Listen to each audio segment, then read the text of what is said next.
एक वरदा हरी विठ्ठल श्री ज्ञानदेव तुकाराम माऊली ज्ञानेश्वर महाराज की जय. किंबहुना सर्व सुखी पूर्ण होनी तिही लोके भजिजो आदि पुरुषी अखंडित.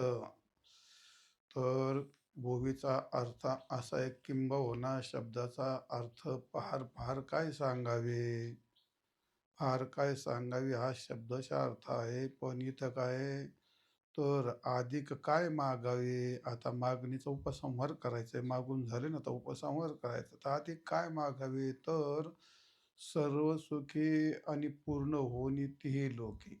सर्व सुखाने परिपूर्ण होऊन तिन्ही लोकांनी आदिपुरुषी अखंडित भजिजे. जो आदी पुरुष आहे त्याचं अखंड भजन करावे, अशी या ठिकाणी ज्ञानेश्वर महाराजांनी ही आपली शेवटची मागणी मागितलेली. ह्या 8वी मागणी आहे. काय मागितलं या ठिकाणी, फार काय मागावे आणि दुसरं फार काय सांगावे, तर सर्व सुखाने सुखरूप होऊन तिन्ही लोकांनी काय करावं, तो जो आदिपुरुष आहे त्याचं अखंडित भजन करावं, असा याचा अर्थ आहे. हे सर्व शब्द खूप अर्थपूर्ण असतात, लोकांना काय ते कळत नाहीत. सुख सर्व सुख हे फार मार्मिक शब्द आहेत. त्याचप्रमाणे भजे जो आदिपुरुषी आणि अखंडित भजेजे हे सुद्धा खूप मार्मिक आहे. त्याचं आपण आता चिंतन करू. आदिपुरुषाचं भजन करावे म्हणजे काय करावे, तर जे पाठीमागे मागितलेलं आहे. पहिली मागणी काय आहे, जे खळाची व्यंकटे सांडू तया सत्मिरती वाढू, मैत्री परस्पर पडो, दुरितांचे तिमिर जावो, विश्व स्वधर्म सूर्य पाहो, जो जेव्हा असेल ते लावो, ईश्वनिष्ठांची मान द्याळी. ह्या सगळ्या मागण्या झाल्या आणि मागल्याच्या नंतर तर सर्व मागणीचा अंतर्भाव ज्यात होईल असे काय ते किंबहुना सर्व सुखी.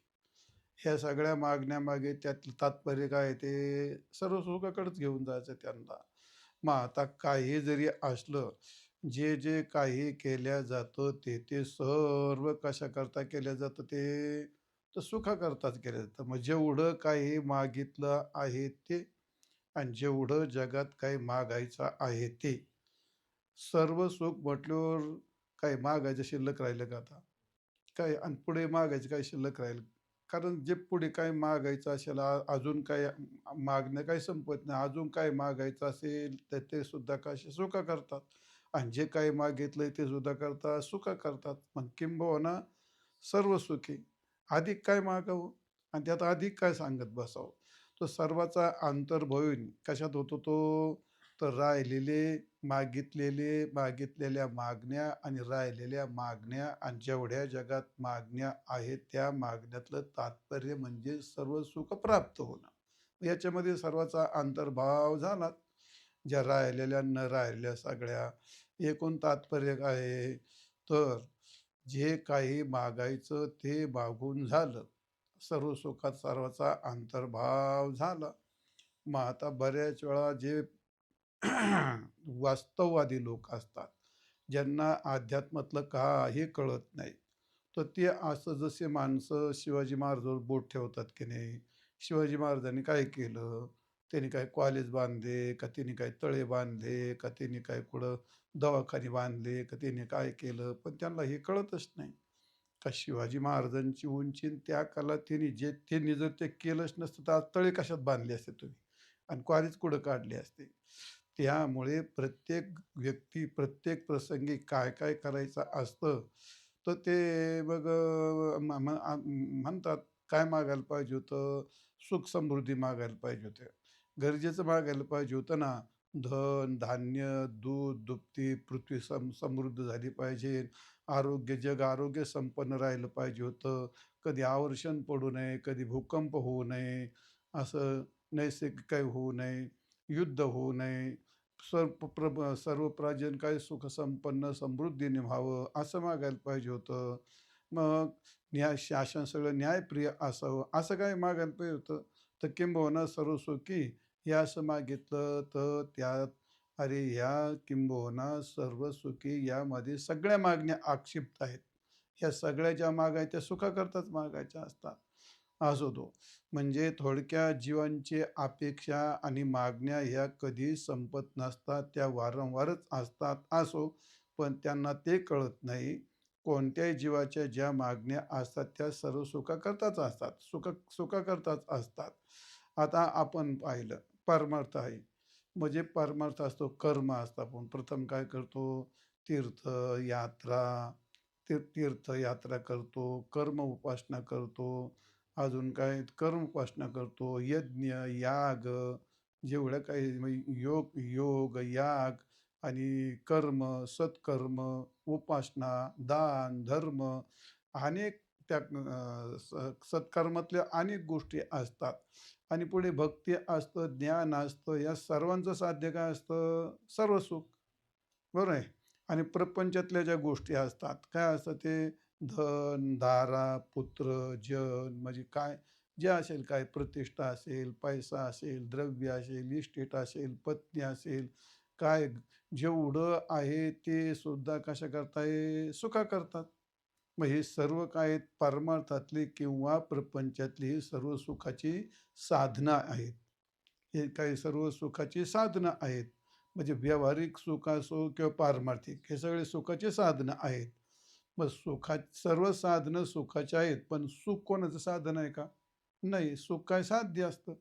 सुख काय कोणाचं साधन होत नाही. सर्व जगातली साधनं आहेत काय हे सुखाची साधनं असतात.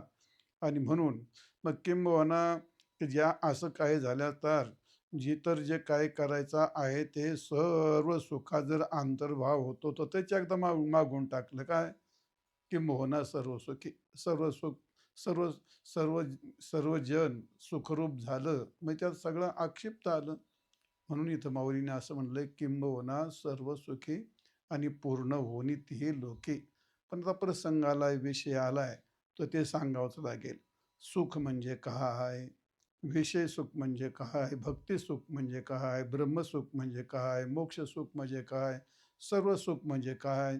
हे सुखाचे तर प्रकार करावेच लागतील सांगायचं म्हटल्यानंतर. म्हणजे सुखाचं लक्षण काय आहे? सुख कशाला म्हणतात? आणि विषय सुख कशाला म्हणतात? मग हे सुखाचे प्रकार येतात. तर ते सुखाची पहिली गोष्ट, सुख म्हणजे काय? तर ते न्यायशास्त्रामध्ये असं म्हणलं, सर्वेषां अनुकूल वेदनियम सुखम. जी जी गोष्ट अनुकूल असते त्यापासून जाणीव होते त्याला सुख असं म्हटल्या जातं. आणि अध्यात्मातलं सर्व सुख आहे ते तुम्हाला नंतर सांगणार आहे ते. तर असं आहे. आणि मग सुख होतं म्हणजे नेमकं काय होतं? आणि दुःख होतं म्हणजे नेमकं काय होतं? सुख होतं म्हणजे नेमकं काय होतं? आणि सुख होतं म्हणजे नेमकं कशाने होतं? तर त्यात पहिली गोष्ट, जन्मातल्या केलेल्या कर्माचा परिपाक तेच असतं सुख. आणि जन्मातल्या केलेल्या दुष्ट कर्माचा परिपाक असतो दुःख. आणि जन्मातल्या केलेल्या सत्कर्माचा परिपाक असतो सुख. तर त्या कसं काय असतो? तर पूर्वजन्मात ज्या केलेल्या गोष्टी असतात त्या जन्मार्जित कर्मामुळे, त्या पाप पुण्यामुळे त्या पदार्थाचे संबंध येतात. जर पाठीमागच्या जन्मात तुम्ही पुण्य केला असेल तर त्यामुळे काय होतं? मग चांगले सत्पदार्थ, सत्पदार्थाचा संबंध येतो. सत्कर्म म्हणा, सज्जन व्यक्ती म्हणा, सज्जन पत्नी म्हणा, सज्जन मुलगा म्हणा, अन्न त्याचं सात्विक आहार म्हणा, हे सगळे काय येतात? मागच्या जन्मात केलेली सत्कर्म त्याच्यामुळे होतं पुण्य. आणि पुण्यामुळे काय होतं? मग हे चांगले पदार्थाचे संबंधित येतात. आणि चांगल्या पदार्थी संबंध आल्यावरती मग त्या अंतःकरणाचा परिणाम काय होतो? सात्विक परिणाम होतो. आणि सात्विक परिणाम झाल्यानंतर त्या अंतःकरणाला त्याच्या तिथं कुटस्थ असतं. त्या कुटस्थाचा त्या अंतःकरणात पडलेला आभास असतो. तर तो अंतःकरणाचा सात्विक परिणाम झाला का तो आभास त्या सात्विक परिणामाला प्रकाशित करतो आणि त्याला सुख असं म्हणतात. समजलं का? काय होतं पहिलं? पूर्वकर्मार्जित असं पाप किंवा पुण्य निर्माण होतं. आणि पूर्वकर्म चांगलं असेल तर पुण्य. आणि पुण्याच्यामुळे सात्विक चांगल्या पदार्थाचा संबंध. आणि चांगल्या सात्विक पदार्थात संबंध आला का अंतःकरणातला सात्विक भाव असा सात्विक भाव काय होतो? असा म्हणजे प्रवाहित होतो. म्हणजे सात्विक भाव आविर्भूत होतो. शब्द तोंडात येत नाही. सात्विक भाव असा आविर्भूत होतो आणि सात्विक सात्विक अंतःकरण सात्विक रूप असा अंतःकरणाचा परिणाम झाला का त्यात तो साक्षी त्या परिणामाला प्रकाशित करतो आणि माणसाला आनंद होतो. त्याचं नाव असतं सुख. आता वाईट कर्म असेल तर त्यांनी होतं पाप आणि पापाने काय तर सगळे वाईट पदार्थ त्याच्या संबंधित येतात. डास चावले, ढेकणं चावले, कुत्रे चावले, मांजरं चावले, अतिशय कर्कश पत्नी आली, त्याला अन्न भोजन फार वाईट आलं, राहण्या-बिण्या, खाण्याच्या सगळ्या गोष्टी अशा दुष्ट गोष्टी असतात का नाही, खालच्या पातळीच्या असतात, खूप त्रासदायक असतात. पायात चपला नाहीत, काटे मोडतेत, खूप हे सगळ्या गोष्टी असतात, तर ते काय आहे, त्याच्या कर्माचं फल असतं आणि त्या पापामुळे सगळ्या वाईट गोष्टीची त्याचा संबंध येतो. म्हणजे कुमित्र येतो, कुपुत्र येते, कुभार्य येते, कुअन्न येतं, कुस्थान येतं. सगळ्या वाईट गोष्टी संबंध येतो. त्यामुळे त्याच्या अंतःकरणाचा परिणाम काय होतो? तमोगुणाचा होतो आणि त्या तमोगुणाच्या परिणामामध्ये त्या साक्षीचा प्रकाश झाला का त्याचंच नाव असतं दुःख. त्याचंच नाव काय असतं? अंतःकरणाचा परिणाम. सात्विक परिणाम झाला तर त्याची संवेदना त्याला सुख म्हणतात आणि जर तमोगुण, रजोगुणाचा परिणाम झाला तर त्याला दुःख म्हणतात आणि त्या सुख-दुःखाचं प्रकाशन करणं कोण असतं? ते साक्षी प्रकाशन करतो. तर ते अंतःकरणाचे परिणाम कशामुळे होतात? तर पदार्थाच्या संबंधामुळे आणि ते पदार्थ संबंधित काय येतात? तर पाप-पुण्यामुळे आणि पाप-पुण्य का होतं? तर का पाठीमागच्या कर्मामुळे. असं असं काय तिची संगती असते आणि म्हणून सर्वेषां अनुकूल वेदनियम सुखम आणि सर्वेषां प्रतिकूल वेदनियम दुःखम. जी प्रतिकूल वेदना असते त्याला दुःख म्हणतात आणि अनुकूल वेदना असते त्याला सुख असं म्हणतात. तर असं तुम्हाला काय सांगितलं? हे सुखाची व्याख्या सांगितली. सुख आणि सुखात मग आता सुख असतं.